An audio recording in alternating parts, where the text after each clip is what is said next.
Il est des blessures qui ne saignent plus, mais qui continuent d'empoisonner l'intérieur. Le pardon est souvent présenté comme une vertu simple, presque évidente. Pourtant, pour beaucoup, il est l'un des gestes les plus difficiles qui soient. Non pas parce qu'il manque de grandeur, mais parce qu'une part d'eux refuse de laisser partir ce qui a été détruit.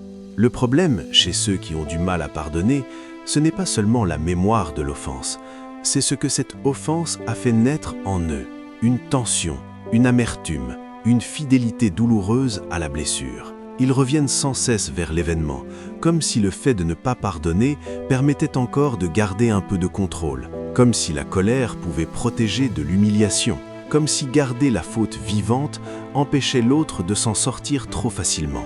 Mais en réalité, ce qui reste vivant, ce n'est pas seulement le tort subi, c'est aussi la souffrance de celui qui refuse d'en sortir. Il faut comprendre que le refus de pardonner ne naît pas toujours de la dureté. Il naît souvent d'un cœur qui a été profondément atteint.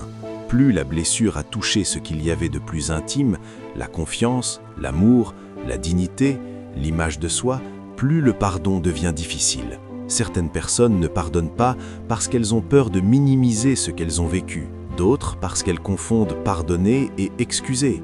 D'autres encore parce qu'elles attendent d'avoir retrouvé une paix qu'elles n'ont pas encore. Et tant que la blessure reste confondue avec l'identité, le pardon semble impossible. Mais à force de tenir la douleur à bras-le-quart, on finit par lui donner une place trop grande. La personne blessée croit parfois qu'elle protège sa mémoire, alors qu'elle entretient surtout sa prison intérieure. Elle pense qu'en gardant rancune, elle reste juste. En réalité, elle reste liée. Le passé continue de parler à travers elle. La faute de l'autre devient un centre de gravité. Et peu à peu, la vie se rétrécit autour de ce qui a été perdu. Alors, que faire quand pardonner paraît au-dessus de ses forces ?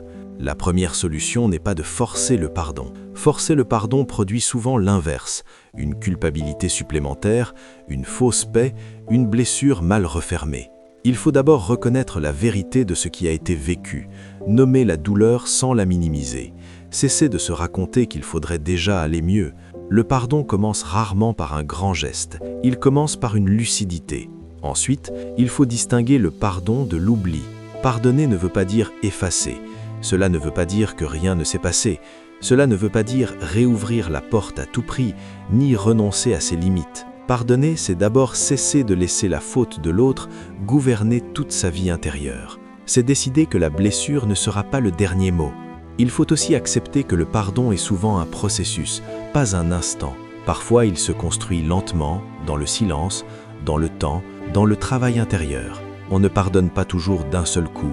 On y revient, on recule, on avance, on vacille, et c'est normal. Ce qui compte, ce n'est pas de se forcer à ressentir quelque chose de pur et de parfait. Ce qui compte, c'est d'ouvrir un espace en soi où la blessure ne dicte plus toute la suite. Une autre voie consiste à se demander ce que la rancune nous coûte. Elle donne l'impression de défendre une justice, mais en réalité, elle use, elle pèse, elle occupe la mémoire, elle vole de l'énergie au présent. À force de vouloir ne pas céder, on se prive parfois de liberté. Et cette liberté ne revient pas par la négation de la blessure, mais par le choix de ne plus vivre entièrement sous son autorité. Enfin, il y a une vérité difficile, mais libératrice. Pardonner n'est pas offrir une récompense à celui qui a blessé, c'est se rendre à soi-même une part de vie confisquée par la douleur. C'est reprendre possession de son espace intérieur. C'est refuser que la faute d'un autre continue d'écrire seule l'histoire. Au fond, pardonner n'est pas dire que la blessure n'a pas compté, c'est décider qu'elle ne décidera pas de tout. C'est un acte de vérité, de détachement et de dignité. Ce n'est pas oublier ce qui a fait mal, c'est cesser d'habiter la maison de la blessure. Et parfois, c'est là que commence la véritable guérison.